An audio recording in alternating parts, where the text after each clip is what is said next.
yes, all right.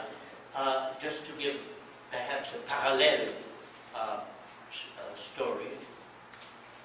I don't know if any of you know this. You all know, you've heard of the Theosophical Society. Yeah. You know about Mary what's the name? Annie Besant. Besant. Annie Besant, yeah. One day, well, as in Annie Besant was always talking about the messenger to come, the messenger to come, the messenger to come. You know that, yeah? Yeah. She organized a huge conference in Holland. I think it was in Thijs, if I'm not mistaken, where she invited the crème de la crème, how would you say that in English? The highest aristocracy in Holland in those days, and all the richest people in Holland, to come to hear this great sage from India. She often invited sages, Indian teachers. So she invited Harjuna Khan, who gave a fantastic speech. And after the speech,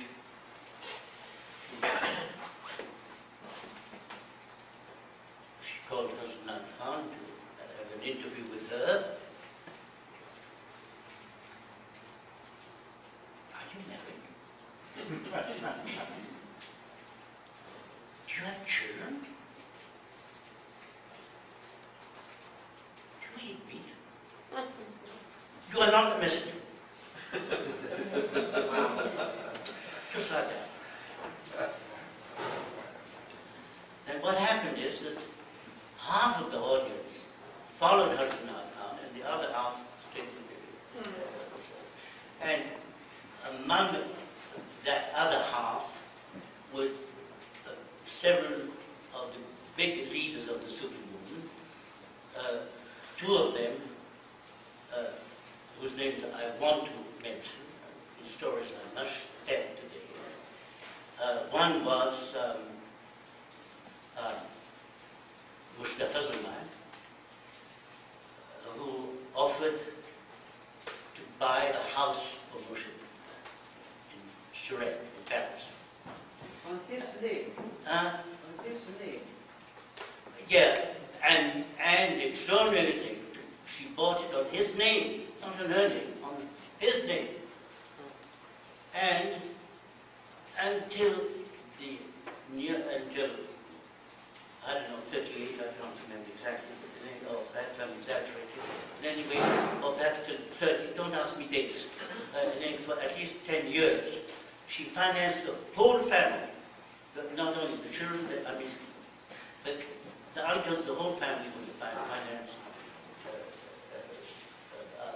in that house, which still exists today. And so she was one of those who followed in our the other was Ameena, who was a tremendously rich Dutch person in those days. Of course, later he lost a lot of money, but anyway, in those days he was tremendously rich. And he wanted to offer a home to Harjuna Khan in Switzerland near the lake. And Harjuna Khan refused. I think you understand why. No, I know. Because the heart quality was not the same. Thank you. Thank you.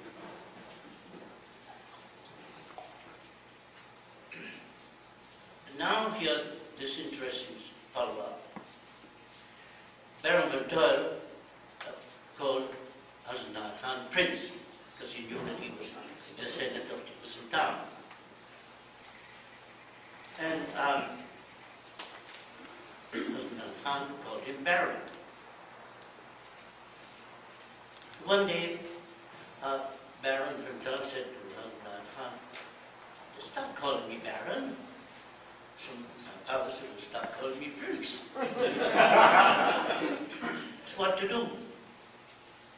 So Hassan Khan said, well, I'll give you a Sufi name. Then I can call you by that Sufi name. So Baron asked, well, what does it mean? I said, Prince. That is the origin of the Sufi names.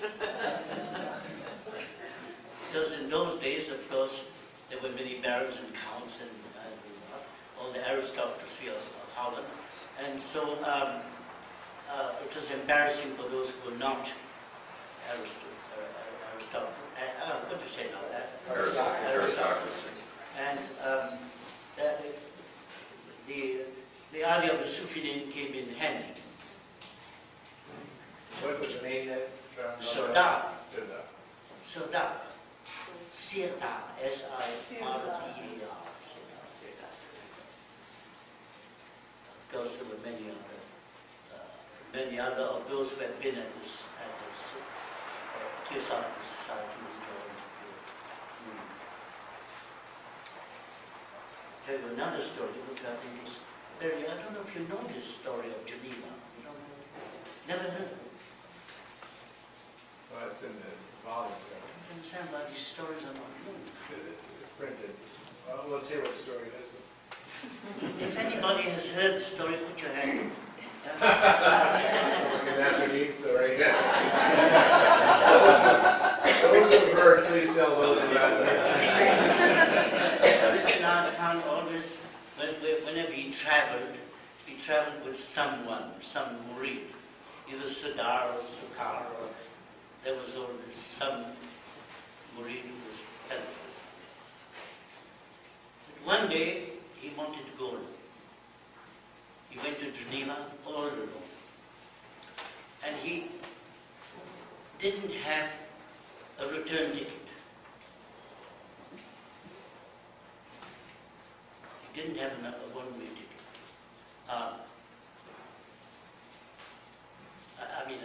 Not even only a one-way ticket.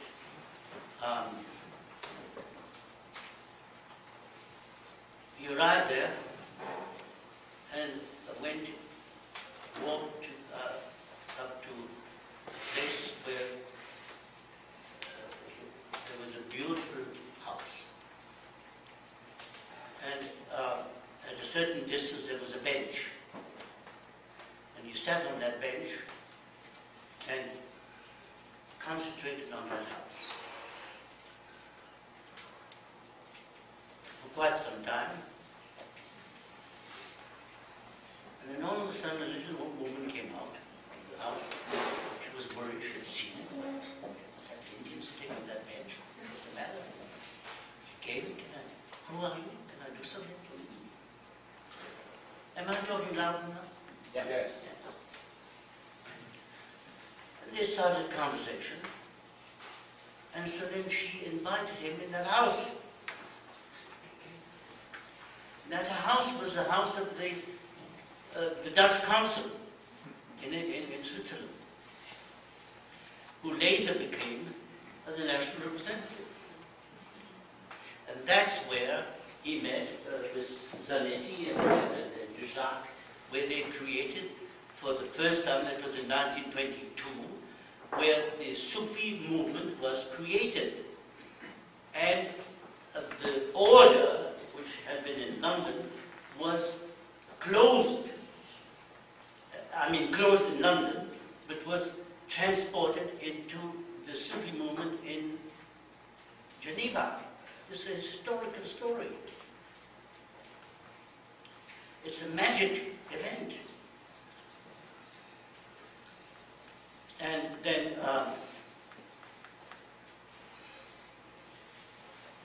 as of that moment, everything started.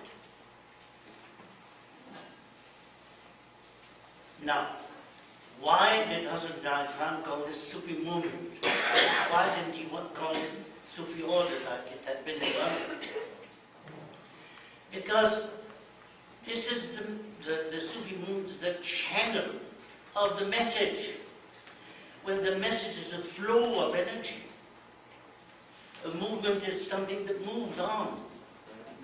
This is very important. It's not just that just happens. So, with intention, you use the word movement, thinking of a continual flow of the message.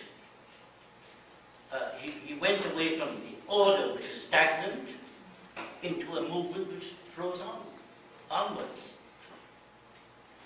A new impulse. And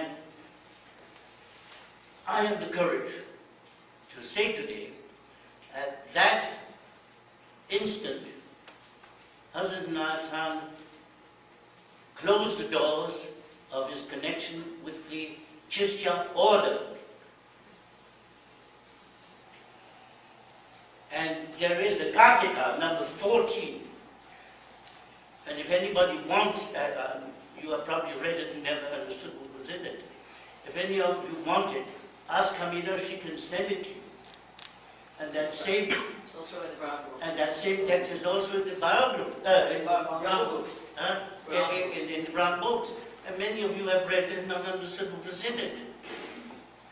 In that text, which is a historical text, Hazrat Khan says, I owe so much to the Chishtiya order that now the time has come, these are his own words, the account is closed. That means now that's past, I'm grateful, and now we go on. The new impulse, the Sufi message, we are no more, we do not give any more priority to any particular baraka. Now it is the universal baraka, the message, not an individual baraka, the universal baraka. Very important point. Maybe that's a good time for us to have our lunch together. Yeah, I'm sorry, I agree, but there's one more story I just must say. I must tell it. Well, It's my You got our attention. we actually would love to sit here all day. But, Give me 5 minutes more, I must tell this story. Yes. Yes. What do you say, folks? Yes. In 1926, on 13th September 1926, when the foundation stone of the temple of the universal worship was placed on the grounds in Surrey, Hazrat Inayat Khan placed under that stone the silsila, knowing very well, putting a piece of paper under the stone in the earth, it would of course be gone. Can think logically, put a piece of paper in the earth, of course it's gone after a few years. Why did he do it?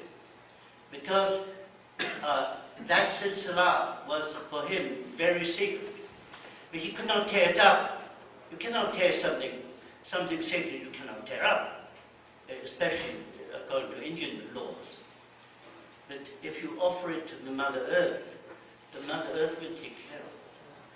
Because at that moment, and this is a historical moment, that where he was proving to the Sufis, now the account with the Chishtiya order is closed.